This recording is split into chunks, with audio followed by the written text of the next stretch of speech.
Hi guys, I just got back from my trip to London and I am here to give you a little review of Prima Facie. Staring, dazzling, gorgeous, beautiful and amazing Jodie Comer. I'm so excited. I really couldn't wait to give you this review. So here it is.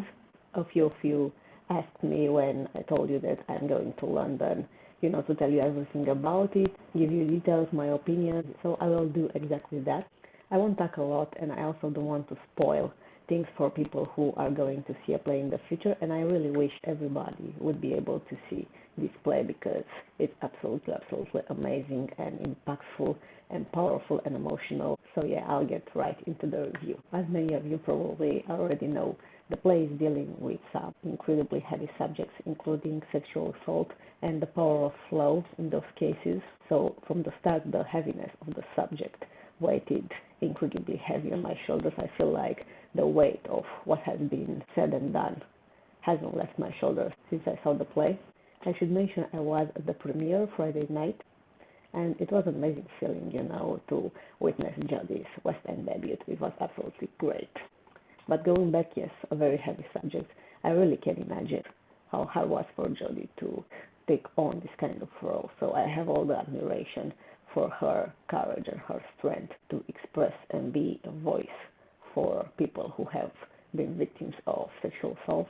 I was told by somebody that Jodie said she chose to do this play because it scared her, and I understand why. So yeah, basically, I did expect this play to be very deep and haunting and emotionally challenging, but I was absolutely mind blown going through it. I think I cried like 2 times. The subject is simple but complicated at the same time. It's a one-person play. Jodie plays Tessa, who is a criminal defense barrister, always on top of her game, very smart, very capable, incredibly professional, but she's also used to defend people that have been accused of sexual assault. And her mentality at the beginning of the play is basically that a lawyer doesn't have to know. It's important for the lawyer to not have to know and to not have to think about the possibility that your client may be guilty. So as Tessa said, a lawyer basically just tells the best story, a story that puts the client in the best light, and all the responsibility and the blame for the outcome. It's on the judge. So she really doesn't see, any blame in defending a person that was accused of sexual assault. But this thing changes quickly because throughout the play, Jodie's character, Tessa, is sexually assaulted by one of her colleagues. And then the heaviness and the sadness of the play started to hit. She suddenly becomes, from the defense attorney, the victim. And then everything hits her because obviously she wants to stop this man from hurting other people. But she realizes, and this is the peak of the play, that the law system that she has worked with and that she has defended for so long doesn't necessarily serve the victim, and it has many holes, and her story might fall into one of more of those holes. The system she knows isn't necessarily a system of truth because it is so male-defined, and her case basically doesn't fit the stereotype of sexual assault because she has slept willingly with that person before. They were, not really in a relationship, but definitely more than friends. She has brought him willingly to her place and so on. So she realizes that she can't really give the typical proof that the judges will need. So we see her navigate all this emotional trauma, and I have to say it hits deep. I bursted out into tears 2 times.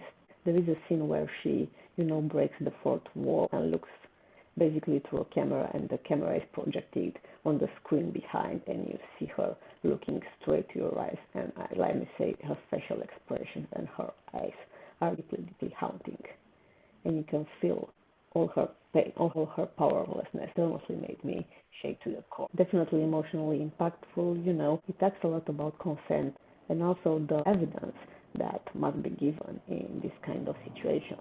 The most important thing, in my opinion, and I want to talk about that, was the last scene. For me, it's absolutely brilliant. I won't tell you how it ends, but in the last scene, Jodie's character, Tessa, talks about victims of sexual assault and the importance on each and every one of their stories. And in that moment, a set does something absolutely amazing that adds to Jodie's speech. and something magically happened. Jodie, I have to say, started crying for real at the end, so you can imagine how emotional was that. And she gives a quote, an absolutely brilliant quote, chilling, and it made me get cold shivers down my spine. It sounds like this: 1 in 3 women is a victim of sexual assault. Look to your right, look to your left. And in that moment, the scene goes quiet. Everybody looks to the right or to the left. And I have to say, basically, all the girls around me were crying, full on sobbing. Because it hits home for so many people. And the sense of unity you get in that moment with people that you know nothing about. And I especially, because I went to the play alone, suddenly it felt like we are all the same family and we all had the same pains and the same sufferings, because Jodie's performance and this play has made us feel the same thing and empathize with one another. I thought that was brilliant. I honestly never felt this kind of unity and this kind of warm, comforting feeling in any play that I have seen before, and it's so brilliant. And I wish everybody would be able to experience what Jodie managed to, because it is painful. It's not the kind of play where you can say, I had fun singing. It's not fun. It's painful and deep and haunting. It also makes you feel very seen and very understood. So absolutely standing ovation and all the respect and all the love in the world for Jodie. So yeah, that was pretty much what I wanted to tell all of you, because it really is the kind of feeling that deserves to be shared. I should also mention, the first part of the play is more on the funny, optimistic side, and notably there is a scene where Jodie talks about partying with her colleague, where she basically gets on top of the table and dances a little, and it's incredibly sexy and fun and amazing. She does the robot, she twerks a little, which is absolutely very funny, and she wears an incredibly nice lawyer costume that fits her great. It was absolutely amazing. I really enjoyed the costumes. She also wears some great long green dress. I thought it fit her amazingly. So yeah, not all the play was tears and sobbing. There was also a funny humorous side, which I thought was great. Not spoiling, I can't really talk much. But if you have questions and you want more details, you can leave me a comment down below. I hope that you find my review nice and helpful. And if you've seen the play, please also leave me a comment and tell me what you thought about Jodie's performance and the story. Now that I gave you a little review, I have to make a quick announcement. I just got back up. I will soon resume my reaction schedule. My reactions to Peaky Blinders and Moonlight will come soon, and also I will start reacting to Gentleman Jack as I promised on the next days. I will see you soon. Until then, wherever you are in the world, thank you very much for watching. Bye bye.